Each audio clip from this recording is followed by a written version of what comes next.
Namaste and hello internet. My name is Makrant. Today I will be sharing my thoughts on why it's a good idea to exit Franklin Templeton funds. Before we move on, I am basically invested into these two schemes. The bottom one is their equity linked savings scheme ELSS. I already have booked 50% from it. Remaining 50% I can book next year once I complete the 3 years for those units. Now the top one is ultra short bond fund, and I'm kind of stuck into it. Now the reason I'm stuck into is because of this. So when pandemic started getting severe last year in 2020, a lot of people actually start pulling money out of different Franklin debt schemes, or in fact a lot of debt scheme across the mutual fund industry. Now because of this, Franklin's claim is they kind of faced a liquidity crunch, and they had to borrow money as a loan to repay the people who were selling the units. As per their figure, their loan was around 4,000 crore or something. Anywho, so what out of blue they did, they stopped allowing entries and exits into the six debt schemes, which are on your screen here at the bottom of this para. What happened because of this, around 30,000 crore of investor money got locked into these schemes. They allowed anyways to be fluctuated on a regular basis, but no fresh entries or exits were allowed. Now as per the Franklin, this was done to protect the interest of investors, but I don't think that was the case. I believe they were trying to save their own fund house and solve their own liquidity issues. I mean, look, everybody knows the risk in the mutual fund, right? And since this was a global event, it was affecting everybody and not only Franklin. So what they did is completely unethical, unfair, and it wasn't by any of the defined laws. Now another reason why you should seriously reconsider the Franklin funds is their asset under management AUM have dropped significantly for quarter on quarter basis between March 20 and March 21.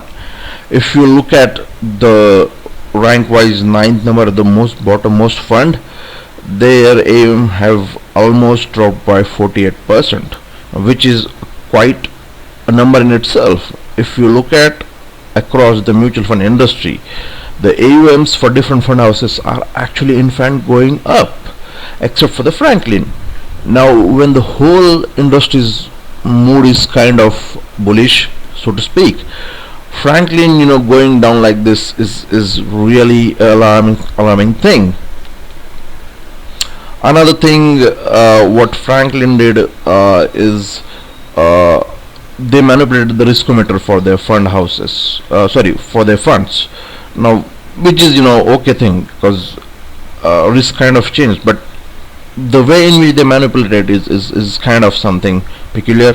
Now initially these schemes had their own individual riskometers, which were laid between moderately low to moderate, but after the wind up, they kind of set every fund's riskometer to moderate for these six wind up debt schemes.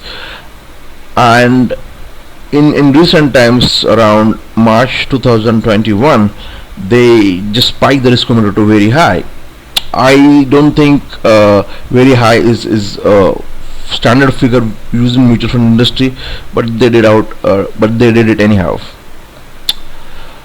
Now this is something which you can always Google and find it on internet. SEBI is basically probing into them for certain kind of fraud or unfair trade practice, so to speak. What happens, when actually you don't trust the system. So in the matter was in High Court initially, and then it went to the Supreme Court. Supreme Court obviously allowed Franklin to take a vote from investor whether they are okay with winding up schemes or not, purely to save interest of the investors. Now Franklin got a yes from investors because everybody was scared and people wanted to recover their money. And after that, Supreme Court didn't trust Franklin with the distribution of money received in the fund house. In these funds, they appointed State Bank of India Mutual Fund House as someone to distribute this money, and I guess SBI even tried to sell things or securities in secondary market, and they have been kind of successful into that. But what Franklin did, actually they went to the US ambassador and they then tried to pressurize the Indian government into getting them a fair hearing. I don't understand how they thought that they were not treated fairly by Indian system. I guess Supreme Court even allow you to take a vote, and you even got yes from people. So when the system has been so fair with you, why you are trying to pull this unnecessary stunt? I mean, keeping the angle of patriotism or Deshbhakti, so to speak, aside, what they did is really uncalled for. And I believe if you look at the reactions across the Twitter, a lot of people were actually asking them, they can get out of India anytime they want.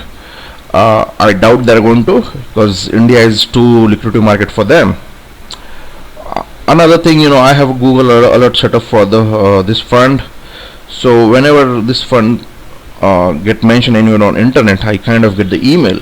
Now this is an interesting article published on Money Control around 20 April, where it is claiming that FT India's national state director resigned, and the article also is claiming a lot of people in a key position in Franklin are actually leaving the company. Now if you are in a job market, you understand what exactly this means, right? People start leaving company because there is something fundamentally wrong with the business itself. So this is just one other side of story. Now this is the most important factor why I have personally decided to exit Franklin. If you need to pause this and pay close attention to the area marked in blue. Now insider trading is not a new thing to the financial markets. This insider trading normally happens when the top management of a company decided to buy sell shares based on certain inside news, which is yet to go public, but which is going to affect the company's share prices in the most dynamic manner. Now I guess Franklin is the only fund house, if I'm not mistaken, who actually have exited their own schemes, and they knew the wind up is coming, but they still decided to pull their money out of these funds. Now a lot of you may think this is kind of a speculation, I think, which is okay, but where there is a smoke there is always a fire. I think that's the basic thing. Now this is my side of story of Franklin. It may sound little off topic, but hear me out first. So I've been with Franklin since 2016, and initially when I opted for online purchase, they couldn't credit units to my folio for about a month or so, or 3 weeks, and the reason they gave is they had some issues with the system, and my purchase actually highlighted one of the issues which I reported to them over email. And as the time went by, I have reported a lot of issues to them around their application, around some of their systems, how this is not working and how this should work. And this is something which I did free of cost. Obviously I have an keen interest in analyzing different systems. One particular peculiar thing I have noticed is that their marketing email strategy. Now what happened, these people used to send marketing emails and all the important updates from the same email ID. Now imagine this for a minute. let's say a person like me, received 4 marketing emails, and I decided to unsubscribe on third or fourth email. And the fifth email they sent was an important update for winding up schemes. And the person will never get this fifth email, which has happened in my case, because I have already unsubscribed. And if you think for a minute, this is completely dumb market strategy for emails, because no one sends an email of important nature from the marketing email IDs, right? This is something which I kind of wrote to Franklin India's president somewhere last year when I missed the winding up schemes. These people actually came back to me telling they were trying to fix it. They never did till December 20 or January 21, where I have to write to the India's president again and kind of threaten them of a legal action if they are not going to fix this, right? And after that they fixed it.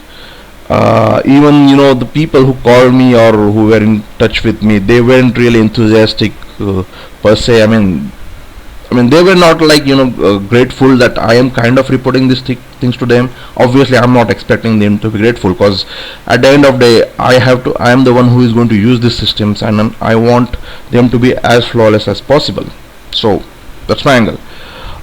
Last thing, I'm not an expert on the matter of finance or mutual funds, but I guess I have done my fair share of study. I'm kind of a curious person, so I keep reading a lot of things around mutual fund industry. One more thing, you should always stay away from the people who are claiming to be an expert, because finance, financial markets in general is a game of probability. Nothing is certain, right? Everything is probable, and there are only experienced people. If you have any questions, please, you can tweet me or you can comment below the video.